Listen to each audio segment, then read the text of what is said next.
तो देखिए द्विघात समीकरण का जब व्यापक रूप की बात करें तो ये होता है तुम्हारा ax square plus bx plus c बराबर 0। इसमें a होता है तुम्हारा x स्क्वायर का गुणांक और b होता है x का गुणांक। जिसमें c है वो होता है तुम्हारा अचर पद। जो इसके द्विघात समीकरण के मूलों की बात करें ये समझे कि द्विघात समीकरण की हाईएस्ट पावर 2 है तो इसके दो मूल होंगे, एक अल्फा और एक बीटा। द्विघात समीकरण को हल करने की मेरे पास तीन विधियां होती हैं। नंबर 1 होती है तुम्हारी गुणनखंड विधि, नंबर 2 पूर्ण वर्ग विधि और तीसरी होती है तुम्हारी श्रीधराचार्य सूत्र द्वारा द्विघात समीकरण के मूलों को ज्ञात करना। द्विघात समीकरण के मूल दो होते हैं अल्फा और बीटा। अगर मूलों के हम योगफल की बात करें तो ये होता है तुम्हारा अल्फा प्लस बीटा बराबर माइनस के बी अपॉन ए।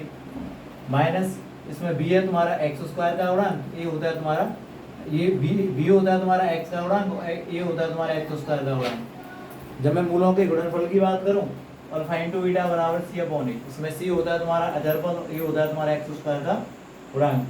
यदि मुझे यह द्विघात समीकरण के दो मूल अल्फा और बीटा दिए हुए हैं तो द्विघात समीकरण बनाने का जो फॉर्मूला होता है वो होता है तुम्हारा x square minus alpha plus beta into x plus alpha into beta बराबर 0। अब इससे आगे देखें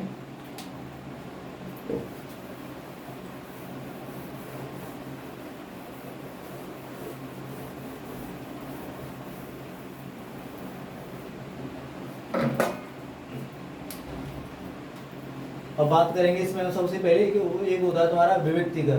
क्या होता है? विविक्तीकर, विविक्त कर, जिसे हम डिस्क्रिमिनेंट डी से डिनोट करते हैं। और डी बराबर सूत्र होता है तुम्हारा b square minus 4ac, b square minus 4ac। और इसी से बात निकल के आती है तुम्हारी मूलों की प्रकृति, मूलों की प्रकृति नेचर ऑफ रूट बोलेंगे से। यदि पहली condition if d is greater than 0, अगर d की वैल्यू 0 से बड़ी है तो हमारे द्विघात समीकरण के मूल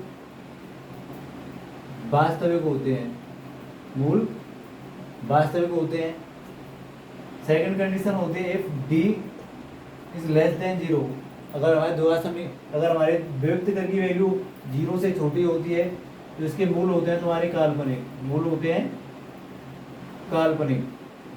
और थर्ड कंडीशन होती है तुम्हारी if d is equal to 0, d is equal to 0, इसमें d की वैल्यू होती है तुम्हारी बी स्क्वायर माइनस 4ac बराबर 0। माइनस के 4ac की जैसे ही साइड चेंज करूंगा ये पॉजिटिव हो जाएगी तो बी स्क्वायर बराबर कितना आएगा 4ac।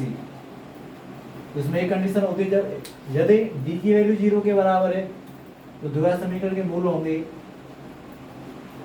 बराबर। कैसे होंगे? बराबर। इस द्विघात समीकरण के जब मूल बराबर होने वाली कंडीशन में सबसे ज्यादा क्वेश्चन के वाले पूछे जाते हैं। तो हमें द्विघात समीकरण दे देगा उसमें कोई के की वैल्यू नहीं देगा और बोल देगा कि इस द्विघात समीकरण के मूल बराबर है तो इसमें के का मान ज्ञात कीजिए, वो इसी कंडीशन से सॉल्व हुआ। और इसके बाद आता है तुम्हारा जो सबसे इम्पोर्टेंट फॉर्मूला होता है वो होता है तुम्हारा श्रीधराचार्य, वो होता है श्रीधराचार्य सूत्र, Shridharacharya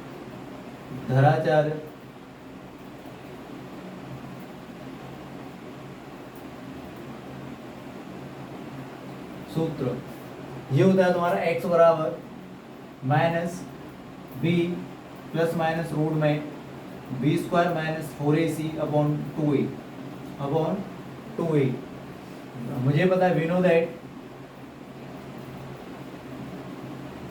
B square minus 4ac ये बराबर किसके होता है?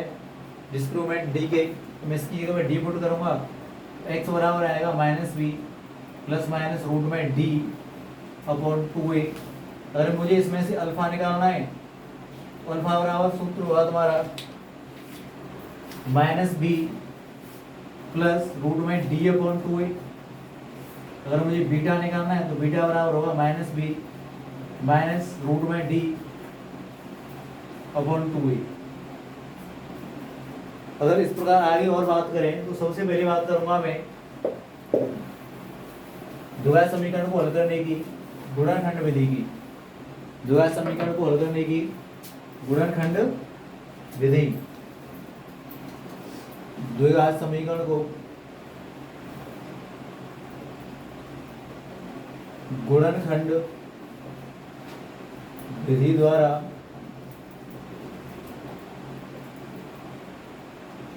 मूल ज्ञात करना। जैसे एग्जाम्पल के लिए मेरे पास पहला सवाल है,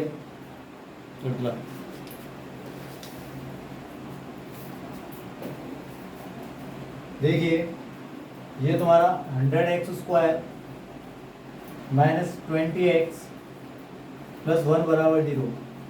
मुझे इसके गुणनखंड काटने हैं। सबसे पहले क्या करूंगा मैं, मेरे पास कंडीशन होती है जो x² का गुणांक होता है उसका गुणा करेंगे सबसे पहले अचर पद में। 100 को मैंने जैसे ही 1 से गुणा किया 100 × 100। मुझे गुणा करने पर तो मुझे दो ऐसी संख्या देखनी है जिनका गुणा करने पर तो 100 आ जाएगी प्लस के, और जोड़े घटाए कितना आना चाहिए माइनस के 20x। तो मेरे पास ऐसी दो संख्याएं, मैंने माइनस के 10 का गुणा किया माइनस के 10 से, गुणा करने पर कितना आएगा प्लस के 100। अगर मैं माइनस के 10x में मैं माइनस के 10x जोड़ूंगा तो कितना बन जाएगा माइनस के 20x।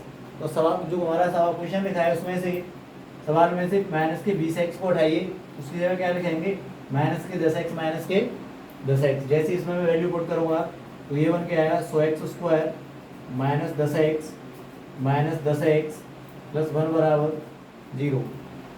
इन दोनों में से क्या कॉमन आ रहा है, इसमें से मैंने कॉमन ले लिया 10x, ब्रैकेट में रह जाएगा तुम्हारा 10x माइनस 1।